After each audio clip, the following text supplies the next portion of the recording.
Hey, YouTube, what's up? I got Geoff Schwartz here. Geoff and I go way back. Geoff is always on a group text with me and MIDDLEKAUFF, and I call Geoff a lot because I love his football insights. He does Bear Bets. Bear Bets, yeah. With Bear. With Bear, Chris Felica, yeah. Chris Felica. Great podcast.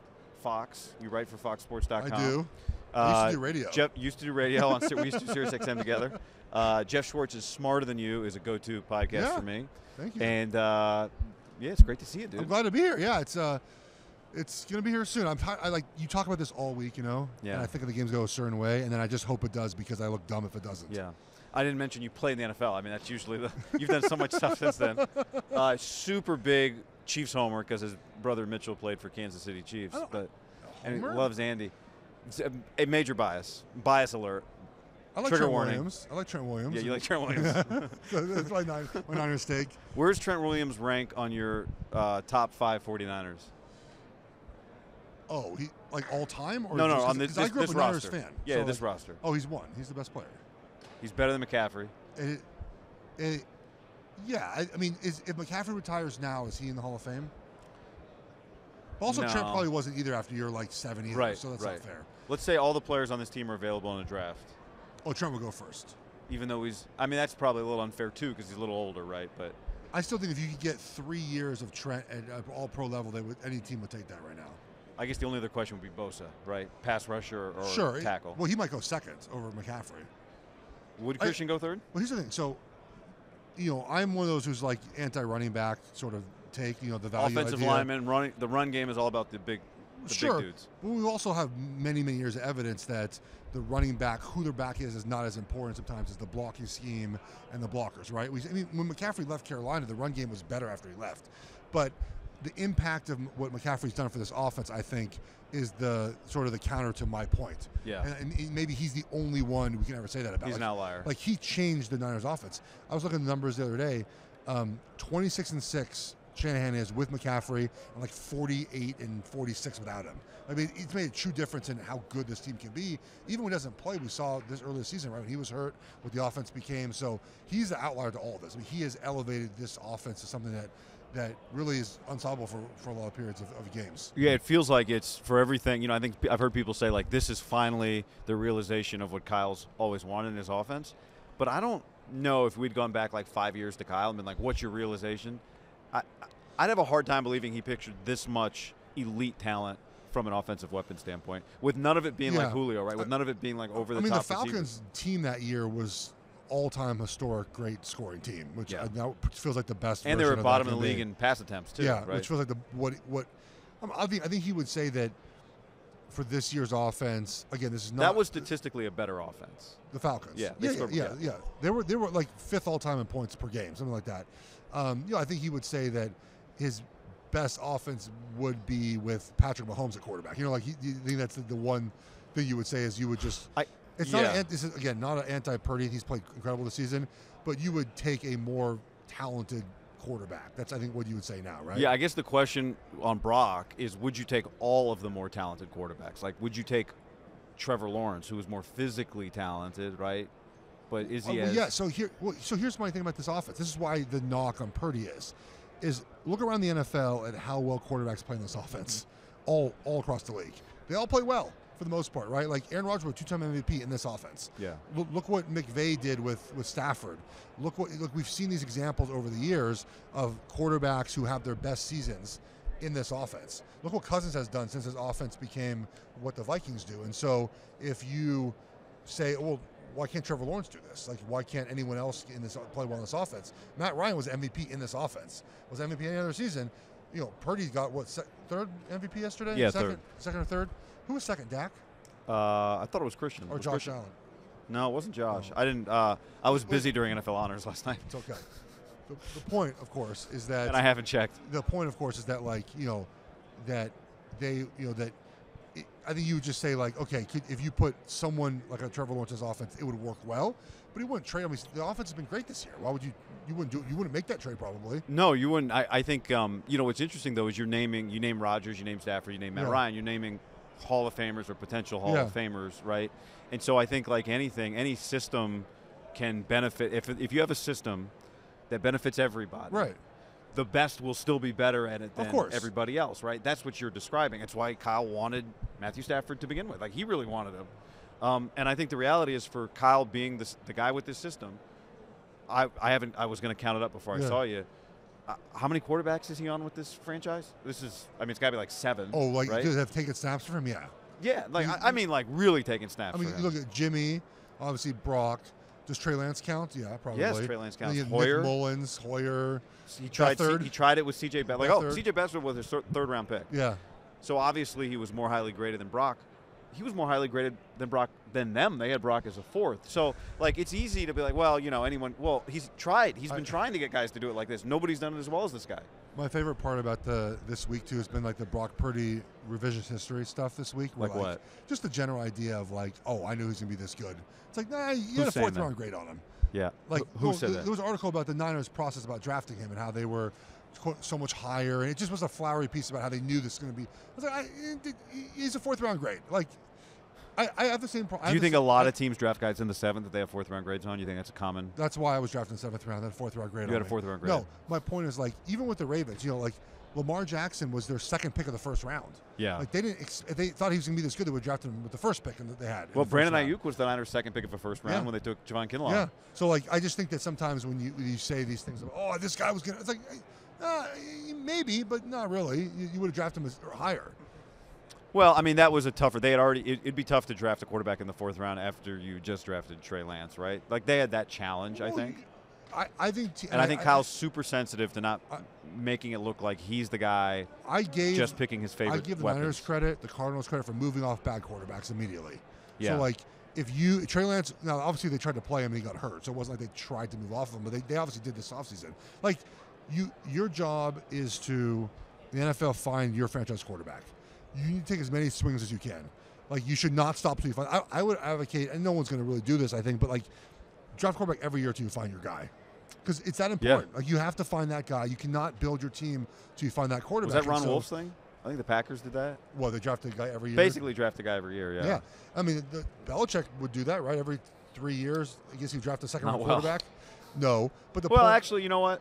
Not bad. Like, value on Zappy, value on Jimmy. Well, Brissett. Brissett, yeah, that's a good pick. So, it's important to draft that guy till you find him. And so, they find their guy, and the important part too about this is he's cheap. Like, he'll make more in player performance this year than anyone in the NFL probably. He's played every snap as a 7th round pick. Like, the value there is incredible. Yeah. I mean, I was thinking after taxes. The Super Bowl tickets are probably a major chunk. California taxes, he will probably. He's making like $890 or something, $850, right? He will lose money probably on Super Bowl tickets. I think most guys will this year. The tickets are. How much do they cost the players? I think they're $4,500 lower bowl. $4,500 lower bowl. Super Bowl 54 was 30. And you get 2. You had the right to 2 or 4. 2. Now you bargain with teammates to get more. Yeah. Like, my brother in Super Bowl 54 had like 10, and they were lower bowl like 3,500, 3,600 in Miami. And he had bought them at face value from teammates? Yeah. What was he giving them? They just don't need them, so they. He gives them the money. Okay. Yeah. It's not like when I buy your jersey number. And I pay extra. No, I don't think he paid extra. No. I love the scene. Did you watch the Amazon Prime thing on Jason Kelce last year? Yes, his wife being like $50,000. Not just his wife, it's him. They're sitting there on the couch. If you didn't see it on Amazon Prime, it's well worth watching. Before the Super Bowl, they're sitting there in their house, and one of them is like, she says, I made me really appreciate his wife. Are we really about to spend $50,000 on Super Bowl tickets? And he's like, yeah, I think we are. And it's just like, I don't know. I just think it's cool. Well, it's great because they're multimillionaires and they still value money. And it's still shocking, but it's still shocking. Like, it's shocking number of like you're like, wait, I spend this much on tickets? Right. Because for those who don't know, and I don't want you to feel sorry for us, but you get basically for most veteran players, you make less money in the postseason because you get bonus structure, not salary. So like a guy like Jason Kelce is making far less in the postseason. Again, don't feel sorry for us. Than we get in the regular season. He's making it's equal shares to everybody else? Equal shares, yeah. So you're making. And what is it, like $150 a game or $80 a game? No, it's less than that. No. Okay. If you lose a wild card round, I think it's like 20. If you lose the divisional round, maybe it's 40 or 60. Lose championship game, it's 100. Lose Super Bowl, it's 120, 140. So again, a lot of money, but for a lot of guys, that's far less than they make during the regular season per week. And so a lot of guys, it's you look at it like I'm losing my playoff bonus you're playing for free, which again, don't feel. I'm talking about. Stop NFL, apologizing. Give us the information. That's so a lot of guys feel like they're playing for free in the postseason because they're either not making a lot of money or they're losing money for Super Bowl tickets. Yeah. So they're breaking even basically for going to Super Bowl. So the guys who don't play in the Super Bowl and come to Radio Row might make more money Super Bowl week than the guys that are playing in the game. Well, how much are guys getting? Like, what is like? Oh, I don't know.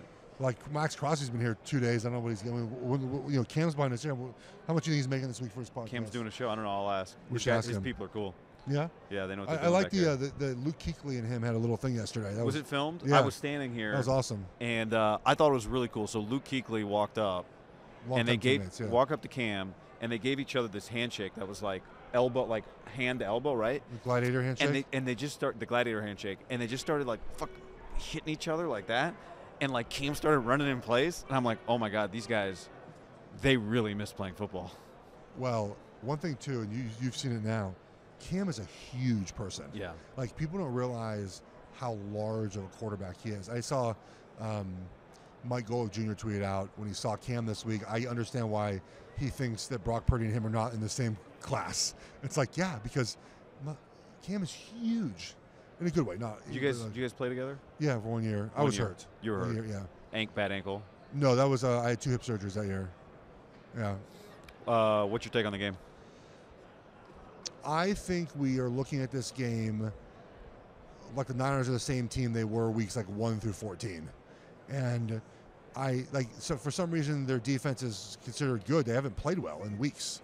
See, it's so funny you say this. I think everyone's looking at the game like they're the team that's played the last 2 weeks. I was looking at I'm just talking about I guess I'm talking about more of like the gambling line, I guess, certainly. But 70% of the bets are on the Chiefs. How? Well, but the sharps money's all on the Niners because true. the power rankings have the Niners. Yeah. Like if this game was played a month ago, it'd be Niners -7.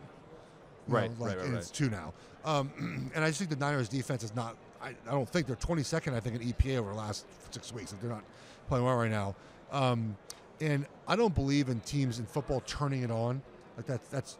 The Chiefs have done it, man. Like, offensively, it's not about scoring a bunch of points, which they didn't do, obviously, in the second half against the Ravens. It's not making the mistakes they made. Yeah. They're not having penalties. They're not turning the ball over. Mahomes has actually lowered his bad pass rates in the postseason, and they're catching the football. And if they go back to doing all the things that they did terribly, during the season, they're going to lose this game. And I come back to this. This is very simple, guy. I don't know. I just can't see Brock Purdy beating Patrick Mahomes. I know it's not him versus him, but it's. I have trouble with that. Yeah, I understand. I mean, I can't see it, but I agree with you. It looks different than when Patrick does it, first of all. But when the Niners, to get here, Brock's had to outplay the other quarterback in the second half twice. Oh, he did. He did, yeah. But Jordan Love and Jared Goff are different. They're not, they're different species than Patrick Mahomes. No, Patrick's a different species than everybody. I also think that the Chiefs' defense is undervalued in this game. I know everyone said this by now. They're really good, and you have 2 All-Pro corners essentially, and Snead made it, but no, he did not make it. McDuffie did. Snead was the best corner in football this season, and their pressure packages, and it's interesting about Purdy. So I get this whole research packet. He's actually the best in the NFL if you pressure and don't get home. Right. His passer rating is insane. He's very good against the blitz. Right. Well, he's not good when the blitz gets to him under duress. But he's good if he can get the ball out or it's blocked up. Yeah. Where a lot of guys aren't like that, right? Like, if you bring pressure, they're just bad or good. Right. It's very, if you can actually get near him, he's bad. But, honest question, because we've talked about these PFF numbers a lot, or at least, some version of these numbers. Is anybody good when you actually get to them, when the pressure hits? Oh, I mean, yeah, Mahomes, Allen, Burrow. Well, here's an interesting, Mahomes was. This year he was bad. 48% against the blitz in the regular season, 45% against the blitz in the postseason. Yeah, because when teams, the thing about the Niners defense this game, what are you going to do? Because if you play man coverage and pressure, that's the best way to get after the Chiefs. But you don't play a lot of man coverage. So you're going to do something you don't normally do. Well, can they cover these guys? Probably. So then you do it. I mean, but blitzing is what got them into trouble to begin with, right? That's what brought Steve Wilkes to the field once upon a time. Right. Oh, geez, I'm just. You want some Airheads? What is this? I'm just You want some? Yeah. When was the last time you had an Airhead? Oh, never. There's a bunch of candy on the ground here. You've never had an Airhead? A long time. My kids. I can bring some over my kids. Right. So this is why this game is so fun, because there's a lot of things these teams can do, but they don't normally do, and it do change what you do in this game. Yeah. More for the Niners more than I think the Chiefs. The Chiefs, I think they know what they're going to do. They're going to run the football. They're going to spread the Niners out, throw the ball quickly, hope the Niners play zone, and just try to shred the zone. If they play man coverage, that's where the Niners have to play man coverage. Like that to me is man coverage, pressure. That's the Chiefs. Rashee Rice is good. Otherwise, you have no one to beat man coverage. Right. The 2022 game plan for the Chiefs was very interesting. They played with the Niners well, last season essentially. So yeah, it's fun, man. If the Niners can run the football, I probably win the game. Geoff Schwartz, great seeing you, brother. I have Chiefs 24-20. Under. Okay. I think an under game. I got Niners 31-24. I think it's a low scoring game. You have the over then. Yeah. I think their offense is gonna look good. But Chiefs have scored 8 straight game opening drives. How about the Chiefs have not allowed over 27 points all season. I've only scored over 33 times themselves. Oh yeah, they're a totally different team than previous years. So I said 24-20. They're not going to get over. All right. 24-28 probably. All right. Thanks, brother. Glad to be here. Thanks for having me. Yeah, thanks for coming by.